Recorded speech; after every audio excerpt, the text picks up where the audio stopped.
Robert is 71. He's retired, lives near Liverpool, and he had been managing his COPD for years. Same inhalers, same routine, the same quiet optimism that he would be fine. One October, he caught what he thought was just a cold. He pushed through it, kept going to the shops, kept doing the gardening. 10 days later, Robert was in hospital with a severe exacerbation. And here is the part that changed everything. He never fully recovered to where he had been before. The stairs got harder, his independence shrank, and I had to tell him the truth that just a cold had cost him ground he was never going to get back. Around 28,000 people in England and Wales died from COPD in 2024 alone. It is the third leading cause of death in the UK. And here is a number that should stop you.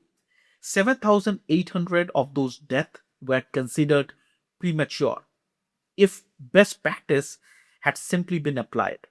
Not because of the disease itself, but because of one sudden preventable worsening. One flare up. Most people hear the word exacerbation and think it just means a bad day. It isn't. And understanding what it really is and exactly how to stop it could be the single most important thing you ever learn about your lungs. I'm Dr. Suman Paul, consultant respiratory physician working in private practice here in the UK and a principal investigator in COPD clinical trials. Quick disclaimer before we go further. I'm a doctor, but I'm not your doctor. This is educational only. If you are severely breathless at rest right now, call 999. I am going to walk you through everything in order, the foundations everyone needs, and then the advanced option almost nobody is told about.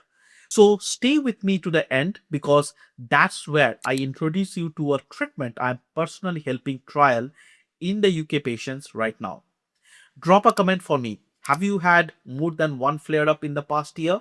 Type yes or never. The official definition from the GOLD report, the global gold standard guideline for COPD, is an acute worsening of respiratory symptoms that requires additional therapy. In plain English, more breathless than usual, more cough, more wheeze, more sputum, often thicker or a different color. These symptoms typically last 7 to 10 days, and every episode carries real consequences. But not all exacerbations are equal. Gold classifies them by how much treatment they need. Mild exacerbation is managed with your own reliever inhaler alone. Moderate needing antibiotic or oral steroid or both. Severe needing hospital admission, sometimes with acute respiratory failure. Here is what that classification tells us. By the time you are in hospital, real damage has already happened. Think of your airways like a motorway at rush hour. On a good day, traffic flows. One trigger, a little inflammation, some mucus, a mild infection, and it's gridlock. But that gridlock never happens instantly. It builds quietly for days. That buildup is your warning window. And every prevention strategy I'm about to show you lives in that window. Now, here is something even more important, and it's the part most people and frankly many GPs never mention. Because an exacerbation doesn't just damage your lungs. In the days following a moderate COPD exacerbation, your risk of a heart attack more than doubles within 5 days. Your risk of a stroke increases by 40% within 10 days. And over the first 30 days after a flare, your risk of a serious cardiac event is nearly 4 times higher than normal, a hazard ratio of 3.8. That's not a small number. Researchers call this the window of heightened cardiovascular susceptibility, and it stays elevated even after a year after a single exacerbation. So when Robert had that bit of cold and pushed through, what was happening wasn't just inflammation in his airways. His cardiovascular system was under siege at the same time. Double jeopardy, and he had no idea. One, the flare accelerates lung function decline, and some of that ground is never regained. And two, one exacerbation makes the next one more likely. They cluster. Three, the cardiovascular damage is real, measurable, and outlast the flare itself. But here is the part that changes everything. The majority of exacerbations are preventable. Those 7,800 deaths weren't an accident of biology. They were a gap in the system. And let me show you how to close that gap for yourself.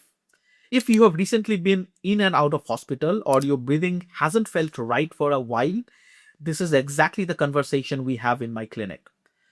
I am a respiratory physician with my private practice in northwest of England, and if you'd like a proper review of your management plan, the booking link is below. And whether or not you would ever see me, I also run a free lung health community online with a weekly newsletter at no cost. Link is in the description. So let's start with the foundations, the treatments that prevent the majority of flare ups. And the first one, most of you have heard 100 times. I'm not going to lecture you, I'm going to tell you the truth from a doctor's chair. Stopping smoking does more than anything else. It reduces your exacerbation risk, it improves how well your inhalers work, and it gives your lungs the best chance to hold the ground they have. If you have tried before and it didn't stick, that's not a failure, that's data. Most people need several attempts, and today's treatments are far better than what existed 10 years ago. It is never too late to benefit. Second, pulmonary rehab. One of the most underused tools we have. It isn't going for a walk. It's a structured program of supervised exercise, breathing technique, and education, run by specialists who understand exactly what your lungs can and can't do. It directly reduces exacerbation and hospital admission. Study after study confirms it. If you have never been referred, ask your doctor this week. If there is one appointment to chase this year, make it this one. Third, your vaccines. Because the number one trigger for a flare is infection. Flu, COVID, every year without fail. Free on the NHS if you have COPD. Pneumococcal vaccine, protecting against a serious pneumonia trigger. And RSV, the newer one, now being rolled out for older adult on the NHS. Because RSV is a major cause of severe chest infection in exactly this age group. A 5-minute vaccine conversation with your doctor could be the single most cost effective thing you do all year for your lungs. Now, here is the part that changes everything. And it's the reason I made this video. Because the foundations are the backbone. But for people who still flare despite doing all the right things, there is a whole second tier most patients never even hear about. Now, this is Margaret. She's 68 from Southport. And unlike Robert, she does everything by the book. Stopped smoking a decade ago, completed pulmonary rehab twice, religious about her vaccine, and yet she was still having two, sometimes three flare ups a year. Each one took something from her. Robert and Margaret aren't opposites. They are both doing their best. The difference is Margaret's team looked at her pattern and said, there is something else we can try. Long term antibiotics are the first option. It sounds strange, antibiotics for prevention, not infection, but for people with frequent exacerbation, usually two or more a year, a daily, a thrice weekly low dose macrolides like azithromycin can significantly reduce flare frequency by calming chronic airway inflammation, not treating an active infection. The evidence is strong, but it's not for everyone. It needs monitoring, it can interact with other medication, and it's a specialist decision, not something to request casually. The second is a tablet called Roflumilast, working on inflammation in a different way from your inhalers. It's most likely to help people with the chronic bronchitis pattern, cough and phlegm, who keep flaring despite usual treatment. It can cause nausea and weight loss, a benefit for some patients, a problem for others. Again, a specialist decision made with a full conversation about your specific situation. And now, the most exciting part, and the one closest to my own work because there is a third advanced option and it isn't decades away. It's being used in UK patients right now. Biologics for COPD are injectable treatment, usually given every 2 to 4 weeks, that target one very specific part of the immune system's inflammation pathway. Think of it not as a shotgun, but as a precision tool aimed at one particular driver of inflammation.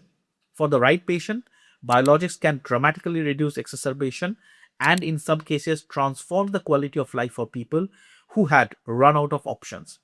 I am a principal investigator for respiratory clinical trials here in the UK, and right now I'm involved in trialing new biologic treatment in COPD patients with a particular inflammatory profile.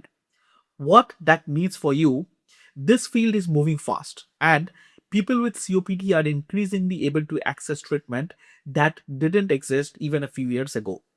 Full transparency, biologics aren't for everyone. They work best in people whose disease has a specific inflammatory signature, often measured by a eosinophil blood test. That's a specialist conversation with the right test. But if you keep flaring despite good treatment, it's a conversation worth having. I am currently offering biologics for COPD through my private clinic for patients all around the UK, including Scotland. So let's bring the whole picture together because this is the part that tells the real story. Preventing exacerbation is a ladder, and most people never climb past the first rung. The foundation, stopping smoking, pulmonary rehab, your vaccines, is where everyone should start. It prevents the majority of flare up.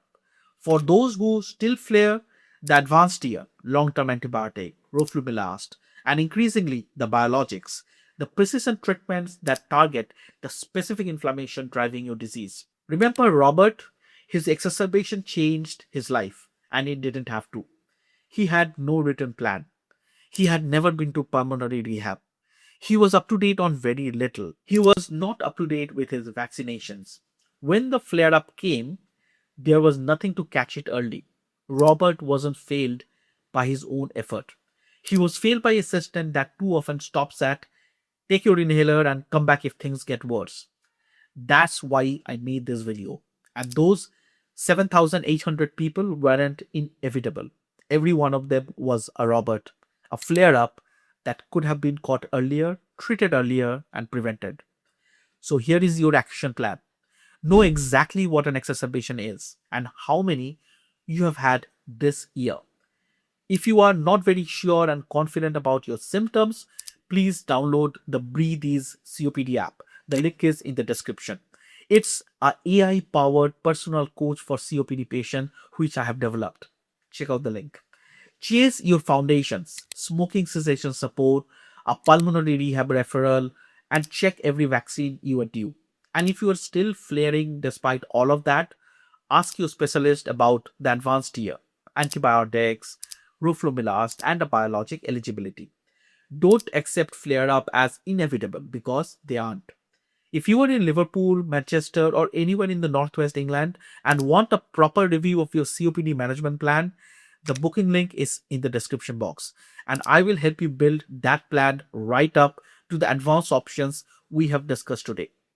Please share this with someone who's been treating flare up as just a bad luck and join the free lung health community and newsletter. Link also in the description. I'm Dr. Suman Paul. Take care of your lungs. They are the only ones you have. See you in the next video.